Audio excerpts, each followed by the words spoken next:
Let's bring up our next storyteller, Joanne.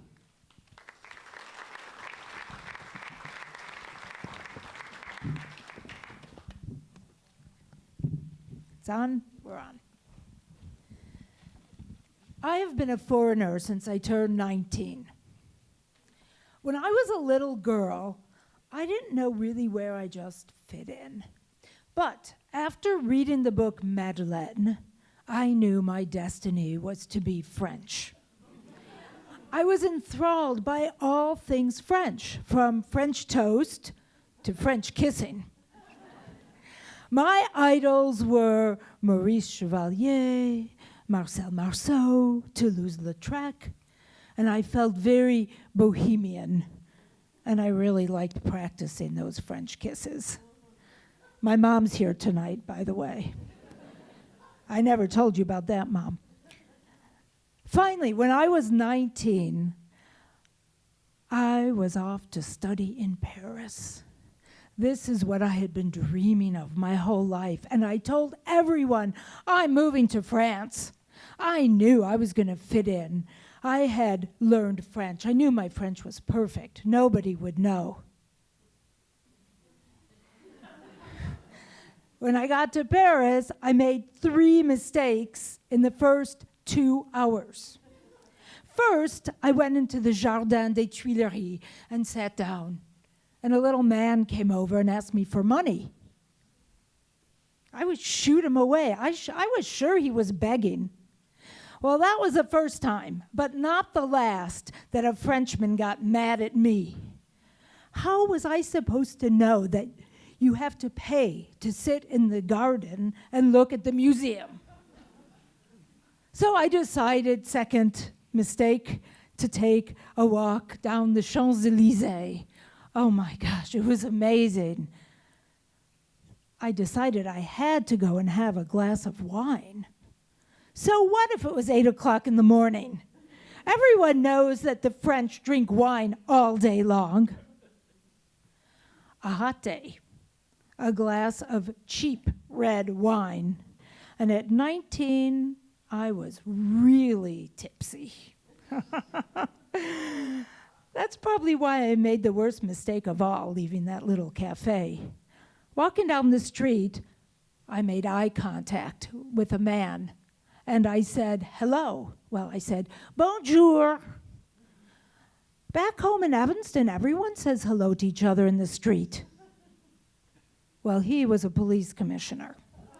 He gave me his card and wanted to take me out for dinner. I was so scared, I took that card, ran away, and tore it up in a million pieces. Well, that first year, I really stood out as a foreigner. But I worked so hard to fit in. I learned the local language. I learned how to dress more like a French lady. I even went to theater school to work on my accent.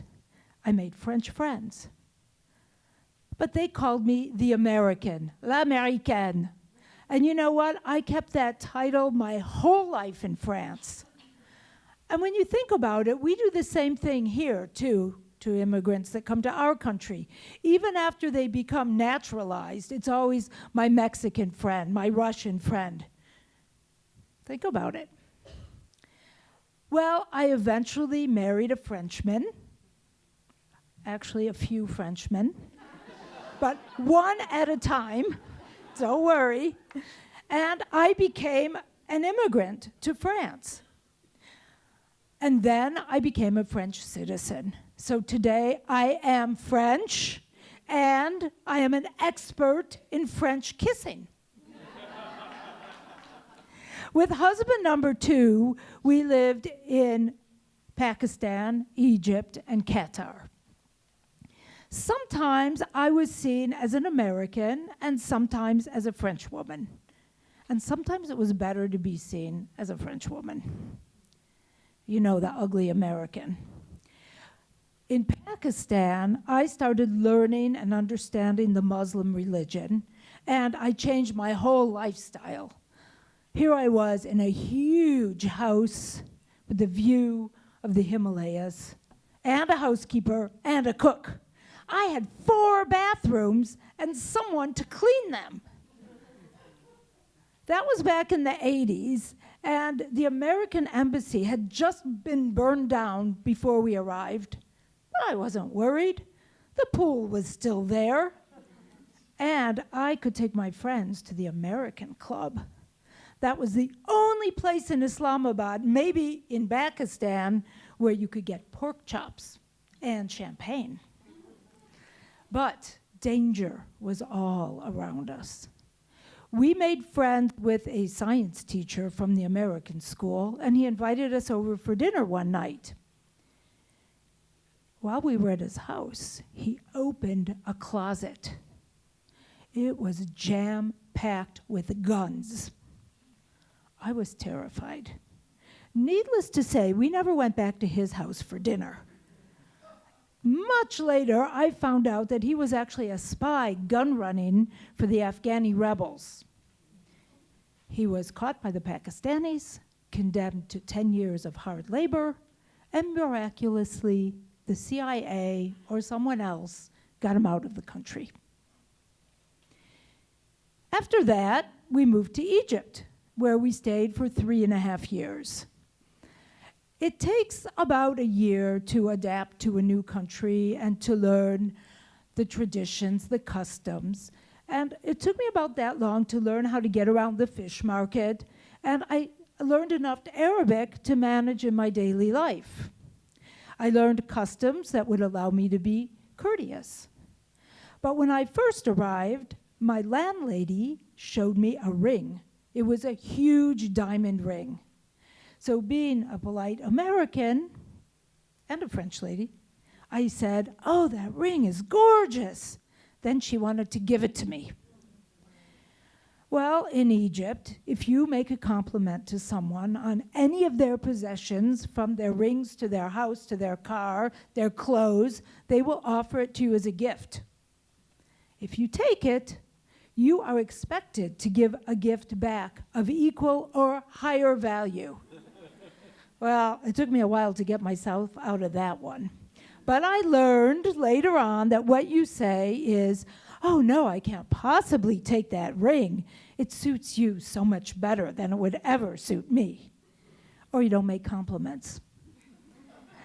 And funny enough, it was in Egypt that I got back in touch with my American side.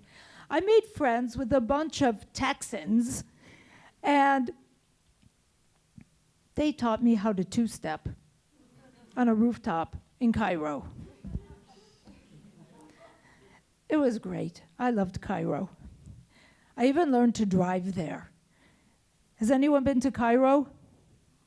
No? Yes? Or countries like that, where they drive like crazy people? It's really easy. You just get in your car, you honk, and you go. After that, we moved to Qatar.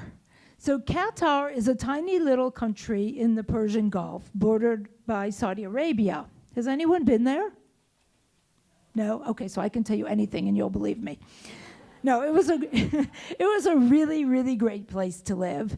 And again, you had to learn, I learned all the new customs, the traditions, what to do, what not to do.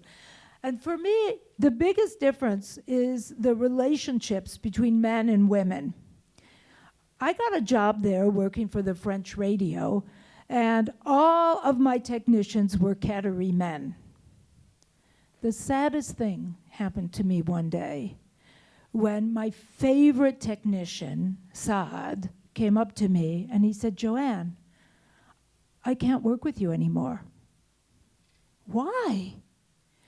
"I have fallen in love with you because of all the eye contact. It's your eyes." Well, if you work on the radio, how else are you going to communicate with your technician when there's a glass wall in between you? To my despair, Saad never spoke to me again. And I learned to look at the top of a man's nose right there and never in his eyes. So I was okay with the other technicians. Fortunately, no one else fell in love with me because then I would have had anybody to turn the radio on. Anyway, after that, we moved back to Paris, And I lived in Paris as a Parisian woman for about 10 years until 2010, when my current husband, now that's number 3 if you're counting, and he's not here tonight. He's at home with the cats, so I can say whatever I want. But he and I decided to move back to Evanston, and I was going to work for my mom, which I did. And I thought, oh, this is cool. I'm going to fit right in. I'm going to know how to act. I don't have to learn anything. Well, you know what? That was wrong. When I got back, I didn't know how much to tip in a restaurant. I didn't know if I had to tip in the taxi. And I felt naked when I went outside wearing shorts and a sleeveless top after living all those years in the Middle East. Well, it's been 9 years, and I've more or less adapted to life in America. But my home is a French home. We drink French wine, we eat late in the evening, and we have cheese after the main course. In my work, I work at Literacy Chicago, and I meet immigrants every day. And I get it. I know how hard it is not to know where to buy a pillow, or the coffee you like, or where to find the ingredients to make your favorite recipe, the one your mom used to make. I still don't know where I fit in. I'm not quite American. I'm not 100% French. I'm a foreigner in a familiar land. But what I do know is that we should all show great compassion and empathy for all the immigrants here trying so hard just to fit in.